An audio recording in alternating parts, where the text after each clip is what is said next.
धम्मपद गाथा क्रमांक 406।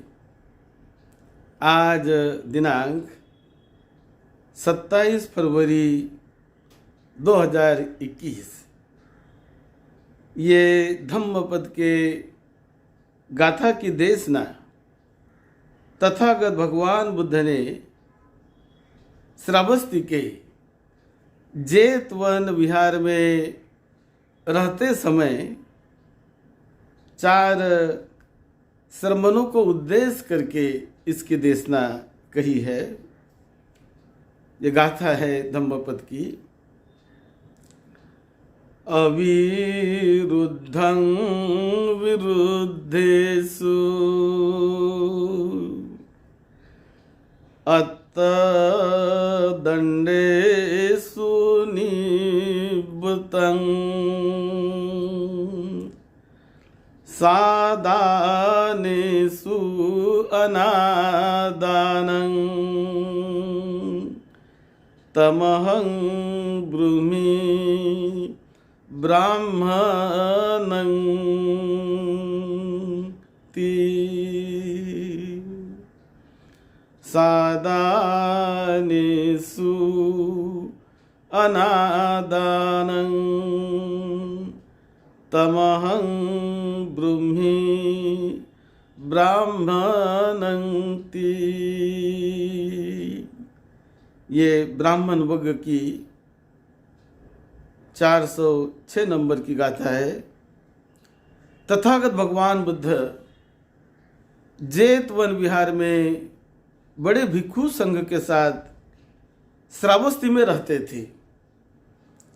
तब श्रावस्ती शहर के ही एक ब्राह्मण परिवार में, उस परिवार की प्रमुख ब्राह्मणी वो श्रावस्ती की, उसने सोचा कि हमें आज 4 भिक्षुओं को भोजन देना है। ऐसा सोचकर उस ब्राह्मणी ने अपने पति से कहा कि आप जाइए और विहार में जाकर 4 वृद्ध भिक्षु को भोजन के लिए ले आइए। और ऐसा उस ब्राह्मणी ने अपने पति को बता दिया।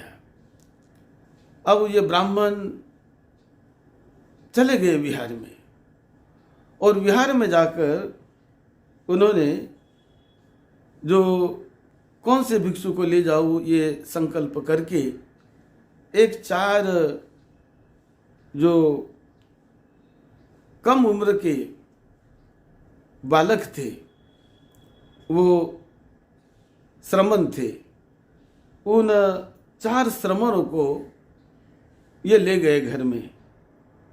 एक का नाम था सांस्कृत्य श्रमण, दूसरों का पंडित श्रमण, तीसरा सोपाक श्रमण और चौथा रेवत श्रमण। तो ये 4 श्रमणों को भोजन हेतु वो ब्राह्मण अपने घर ले गए। ये ब्राह्मण इन्हें बहुत अच्छी तरह से व्यवस्था की थी। बड़े अच्छे आसन बिछाए थे कि वृद्ध भिक्षु आएंगे, ये सोचकर। लेकिन जब उस ब्राह्मण ने, उसके पति ने ये 4 ऐसे कम उम्र वाले उस श्रमण को जब उसके पति घर में ले गए भोजन के लिए, तो यह देखकर वो ब्राह्मणी उस पर बहुत क्रोधित हुई, बहुत झल्लाई उस पर। जिस प्रकार से तवे पर तेल गरम हो और उसमें कोई कुछ डाले तो चट चट ऐसा आवाज आता है, इस प्रकार वो बहुत क्रोधित होकर उसको बोलने लगी कि अरे क्या किया तुमने? ये छोटे बच्चों को, जो असमर्थ छोटे बच्चे हैं, उनको तुमने भोजन के लिए लाया? तुमने तो वृद्ध भिक्षु लाना चाहिए था। ये क्या किया तुमने? इस प्रकार से वो अपने पति पर बहुत क्रोधित हुई और क्रोधित होकर कहने लगी कि तुम जाओ, वृद्ध भिक्षु को बुला ले आओ। तो वो गए बुलाने के लिए। और इन्होंने जब ये 4 भिक्षुओं के लिए आसन बनाए थे, अच्छे आसन की सजावट करके रखी थी, तो उन बच्चों को, जो श्रमण, उनको उन्होंने उस आसन पर नहीं बिठाया। वो आसन पर न बिठाते हुए दूसरे आसन लगाए और वहाँ पर नीचे आसन में उसको बिठा दिया, उन 4 श्रमणों को, और अपने पति को भेज दिया कि जाकर वृद्ध भिक्षु को ले आओ। तो पति गए विहार में, और विहार में जाकर उन्होंने देखा तो उन्हें सारी पुत्र नजर आ गए। अब सारी पुत्र वृद्ध भिक्षु थे। अब जब सारी पुत्र को वो ले आए घर में, तो सारी पुत्र ने देखा उनके घर में आकर के 4 श्रमण जो बैठे हैं, और पूछा कि क्या भाई इन्होंने भोजन कर लिया है क्या? तो उन्होंने कहा नहीं, उन्होंने तो भोजन नहीं किया, उनका भोजन अभी हुआ नहीं। तो सारी पुत्र ने वो पात्र उनसे मांग लिया कि मेरा पात्र दे दो, और वो सारे पुत्र पात्र लेकर विहार में वापस चले गए। अब उनके जाने के बाद फिर अब किसको लाएंगे? तो और भी उनको बोलने लगी अपने पति को कि जाओ, उनको कोई भोजन की इच्छा नहीं है, उसने भोजन करके आए होंगे, तो जाओ कोई अच्छी वृद्ध भिक्षु को ले आओ। ऐसा करके दोबारा उसने अपने पति को भेज दिया विहार में। तो पति विहार में गए, और विहार में जाकर भिक्षु खोज रहे हैं कि वृद्ध भिक्षु कौन, किसको ले जाएंगे। तो उनको वृद्ध मोगल लायन महास्थवीर वो उनको दिखे, तो उन्होंने कहा चलो मोगल लायन को ले जाए। तो मोगल लायन महास्थवीर को लेकर उनके पति अपने घर चले गए। और जब मोगल लायन वहाँ पर गए तो मोगल लायन ने देखा कि 4 श्रमण तो बैठे हैं, और बैठकर उन्हें पूछा कि क्या भाई इनका भोजन हो गया है क्या, इन्हें भोजन करवाया क्या? तो उन्होंने कहा नहीं, इनका तो भोजन नहीं हुआ। तो ये जो मोगल लायन, उन्होंने कहा कि मुझे भी तो कोई भूख नहीं है। ऐसा कह के मोगल लायन उस ब्राह्मण के घर से वापस विहार में चले गए, वो रुके नहीं वहां पर। उसके बाद वो ब्राह्मणी और भी क्रोधित हुई। वो कहने लगी ये दोनों वृद्ध भिक्षु आकर चले गए, लेकिन उन्होंने कहीं भोजन लिया होगा, इसलिए उन्होंने भोजन नहीं किया। अब भोजन तो हमें खिलाना है, भोजन तो बना हुआ है। तो इस प्रकार वो कहने लगी कि ऐसा करो कि अब यदि कोई भिक्षु नहीं मिलता है तो कोई हर्जा नहीं, जाओ कोई ब्राह्मण परिषद में जाकर, एक ब्राह्मण आश्रम में जाकर, वहां जाकर किसी वृद्ध ब्राह्मण को बुला ले आओ। ऐसा करके उस ब्राह्मणी ने अपने पति को किसी ब्राह्मण आश्रम में भेज दिया कि जाकर उनको बुला लाओ। अब जब वो वहां चले गए तो ये 4 जो श्रमण थे 7 साल की उम्र वाले, तो ये श्रमण बड़े भूख से पीड़ित हो गए। देरी हो रही, लेकिन उनको कोई भोजन नहीं दिया जा रहा है, और वो ब्राह्मण और किसी दूसरे ब्राह्मण को बुलाने के लिए वो दूसरे आश्रम में चले गए हैं। तो तब इनकी पीड़ा देखकर इस घटना में आता है कि देवराज शक्र, उन शक्र को लगा इनके तेजोबल से ये जो 4 श्रमण थे, ये चारों अरहत पद को पाए हुए थे, बड़ा उनका तेजोबल था। तो उनके तेजोबल से वो शक्र को पता चल गया कि ये भूखे हैं, और ब्राह्मणी ने उसको बिठा के रखा है, और ब्राह्मण वो किसी दूसरे वृद्ध ऐसे ब्राह्मण को खोजने के लिए आश्रम गए हैं। तो तब शक्र देवता ने, जो देव का राजा, वो शक्र देवता ने एक वृद्ध ब्राह्मण का रूप धारण करके जहाँ वो ब्राह्मण आश्रम में बुलाने के लिए गया, तो वहाँ पर ये ऐसे वृद्ध रूप में ये शक्र देवता वहाँ बैठ गए थे, लाइन में बैठे रहे। तो जैसे ही उनका पति वहाँ पर गया, उस ब्राह्मणी का, और पति जाकर खोजने लगा कि किसी ब्राह्मण को मुझे ले जाना चाहिए, तो वहाँ पर ये शक्र एक वृद्ध का रूप लेकर, ब्राह्मण का रूप लेकर वहाँ बैठे हुए थे। तो उन्होंने उसे देखकर हाथ जोड़कर बुला लिया कि चलो ब्राह्मण, हमारे यहाँ भोजन के लिए चलो। और उसके पति उस ब्राह्मण को घर में ले आए।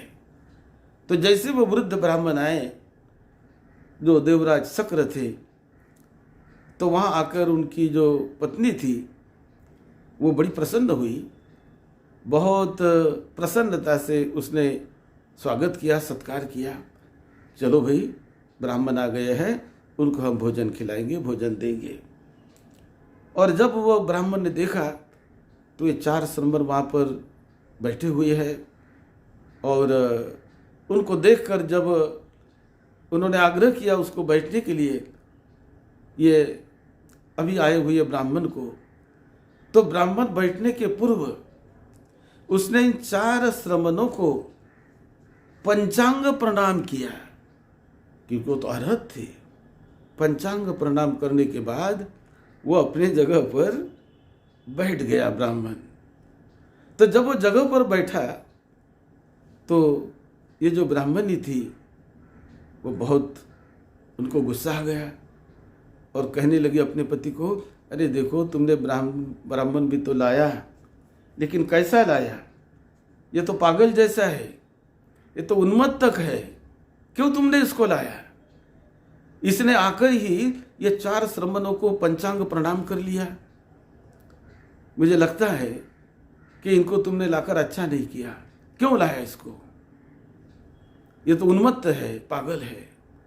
ऐसा वो अपने पति को बोलने लगी और कहने लगी कि अब यह ब्राह्मण को हम उठाकर घर के बाहर निकाल देंगे। तो उसने, वो ब्राह्मणी ने उस भिक्षु का हाथ पकड़ा, वृद्ध का, और उसको बाहर निकालने लगी। लेकिन वो जगह से टस से मस नहीं हुआ। तो उन्होंने अपने पति को कहा कि ऐसा करेंगे, हम दोनों इसकी बाह पकड़ेंगे, हाथ पकड़ेंगे, इसके पीठ पर मारेंगे भी, और मार कर हम इन्हें घर के बाहर निकाल देंगे, फेंक देंगे, ये उन्मत्त है। ऐसा करके, ऐसा संकल्प किया वो दोनों ब्राह्मण ने और ब्राह्मणी ने, और उन्होंने उनको हाथ पकड़ने का प्रयास करके उस ब्राह्मण को बाहर फेंकने का वो प्रयास कर रहे हैं। लेकिन ये देवराज शक्र, अब उन्होंने अपना असली रूप दिखा दिया। वो तो देवराज था, तो ये असली रूप जब उसने दिखा दिया, तो उनको हाथ लगाने का जब इन लोगों ने प्रयास किया, तो असली रूप दिखाकर उन्होंने जान लिया, अरे ये तो देवता है, ये तो देवराज शक्र है। और ये ब्राह्मण और ब्राह्मणी दोनों घबरा गए उनको देखकर, उनके असली रूप को देखकर, क्योंकि जब वो देवराज शक्र ने अपना असली रूप दिखाया तो घबरा गए, और घबरा कर अब कुछ नहीं बोलने लगे वो। और फिर उन्हें अच्छी जगह पर बिठाकर उन्होंने भोजन परोसा और 5 को उन्होंने भोजन दिया। और भोजन के बाद ये 4 तो श्रमण थे जो अर्हत पद को प्राप्त किए हुए थे, और ये शक्र जिन्हें इंद्र भी कहते हैं। तो भोजन होने के बाद ये चारों लोग अलग अलग ढंग से, शक्र अलग ढंग से निकल गए, और ये भिक्षु जो थे, तो वो जो श्रमण, तो ये श्रमण ने एक घर के शिखर को फोड़कर, वो घर के शिखर के ऊपर से वहाँ छिद्र करके वहाँ से निकल गया। दूसरा पूर्व दिशा की ओर से निकल गया, दीवाल से। एक दक्षिण दिशा की ओर निकल गया, और एक श्रमण वो भूमि में भूमि में ही, पृथ्वी में प्रविष्ट होकर वो ऐसे ही निकल गए। तो इस प्रकार क्योंकि ये अरहतों का जो बल था, तो चारों दिशा से जब निकल गए घर को, वो दरवाजे से नहीं निकले, तो अपने वृद्धि बल से, यानी अपने अरहत्व के भाव से वो ऐसे 4 जगह से निकल गए, 5 जगह से वो निकल गए। इसलिए उस घर का नाम भी बाद में पड़ा 5 छिद्रों वाला घर, 5 छिद्रों वाला मकान, ऐसा बाद में उसका नाम पड़ा।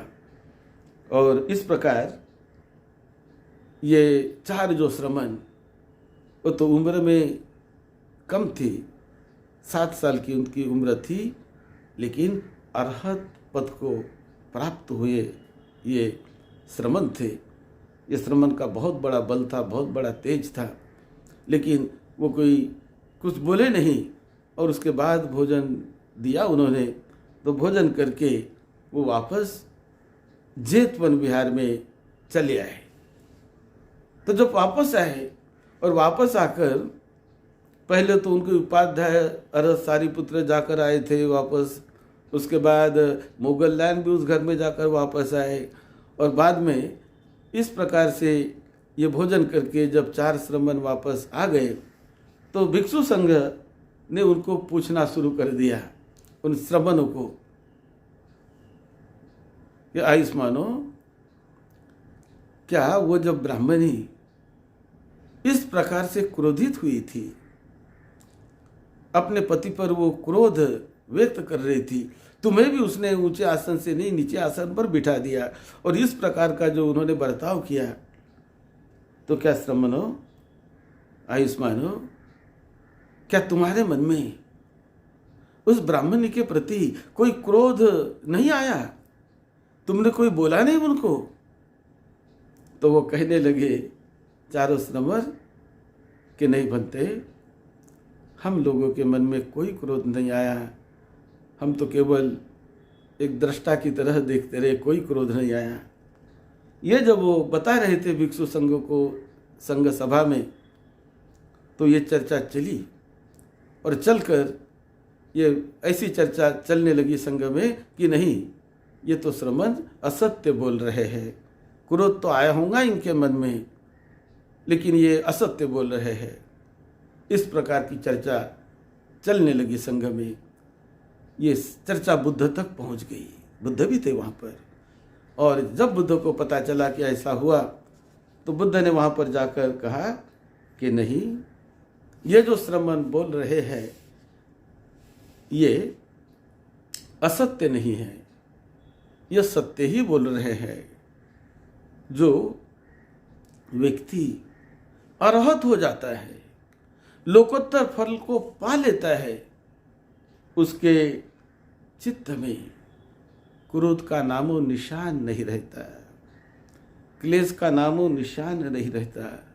जो क्षीणास्त्रव अरहत होते हैं, वो कोई विरोधी पर भी विरोध नहीं करते, वो वैर नहीं करते, वो कभी दंड नहीं उठाते, वो संग्रही भी नहीं होते, वो विकार मुक्त निर्मल चित्त वाले होते हैं, और वो कभी द्वेष भी नहीं करते किसी के प्रति, क्योंकि लोकोत्तर पथ का जिन्होंने साक्षात्कार कर लिया, जिनका चित्त निर्मल परिशुद्ध हो गया, उनके चित्त में इस प्रकार के विकार, क्रोध की भावना, द्वेष की भावना, विरोध की भावना, प्रतिशोध की भावना अरहतों के चित्त में नहीं होती, विकार नहीं पनपता वहाँ पर। उनके चित्त में केवल मैत्री होती है, मैत्री होती है, करुणा होती है। तो इस प्रकार की देशना तथागत बुद्ध ने भिक्षु संघों को इस 4 श्रमणों के संबंध में इस गाथा में कही है। अविरुद्धं विरुद्धेषु अत्तदंडेषु निब्बतं सादानेषु अनादानं तमहं ब्रूमि ब्राह्मणं।